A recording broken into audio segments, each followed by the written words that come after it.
আমরা মনে করি এই চুক্তিটা বিএনপি করেছে, তারেক রহমান এই চুক্তিটা করেছে। যখন আমেরিকার সাথে বাণিজ্য চুক্তিটা হয় তখন জাতীয় নাগরিক পার্টিতে এখন যারা আছে, আমি তো সরকার থেকে সর্বশেষ পদত্যাগ করে এসেছি, তখন আমি জাতীয় নাগরিক পার্টির মেম্বার ছিলাম, মানে মুখপাত্র ছিলাম। 9 ফেব্রুয়ারি নির্বাচনের 3 দিন আগে চুক্তিটা হয়েছিল। ফলে এই চুক্তি সম্পর্কে আমার কোনো কিছু অফিসিয়ালি জানা পসিবল না। এবং দ্বিতীয়ত, জাতীয় নাগরিক পার্টিকে অনেকেই বলেন যে সকল পার্টিকে জানানো হয়েছে, সকল পার্টি জানে। জাতীয় নাগরিক পার্টিকে আমি আমার আহ্বায়কের থেকে কনফার্ম হয়েছি, সবার সাথে কথা বলেছি, এই চুক্তি হওয়ার বিষয়ে কেউ জাতীয় নাগরিক পার্টির কনসার্ন নেয় নাই। এটা আমি ক্লিয়ারলি আজকে আমাদের পার্টির পজিশন জানাচ্ছি।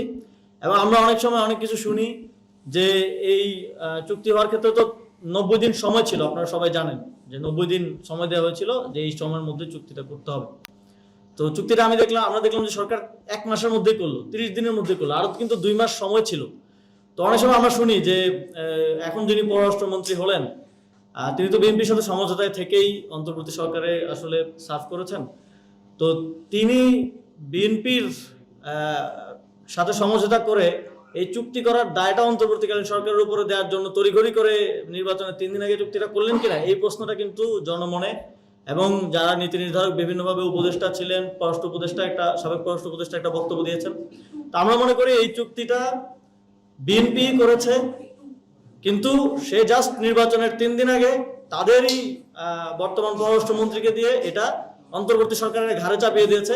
এবং সে এখন বলতেছে যে এই চুক্তি নিয়ে তো আমাদের কিছু করার নেই, আগের সরকার করে গেছে। তো এই যে একটা পলিটিক্যাল ব্লেম গেম চলতেছে। তো আগের পররাষ্ট্র উপদেষ্টা যখন জানেন না চুক্তি সম্পর্কে, তাহলে তো আমরা এটাই বলতে পারি যে যদি খলিল সাহেব একাই করে থাকেন তাহলে তিনি তো এখন বিএনপির পররাষ্ট্রমন্ত্রী, তার মানে বিএনপির পররাষ্ট্রমন্ত্রী চুক্তিটা আসলে করেছে, তারেক রহমান এই চুক্তিটা করেছে। আর যদি এর আদারওয়াইজ কিছু হয় তাহলে ওই চুক্তি আপনারা রিভিউ করেন, বাতিল করেন। চুক্তির যে অংশগুলো বাংলাদেশের জন্য ক্ষতিকর হতে পারে বা যেখানে মনে করেন বাংলাদেশের স্বার্থ, আমরা তো সবসময় আমাদের জাতীয় স্বার্থের কথা বলি, সেটাকে আপনারা সেফগার্ড করার জন্য প্রয়োজনীয় আলাপ আলোচনা চালান।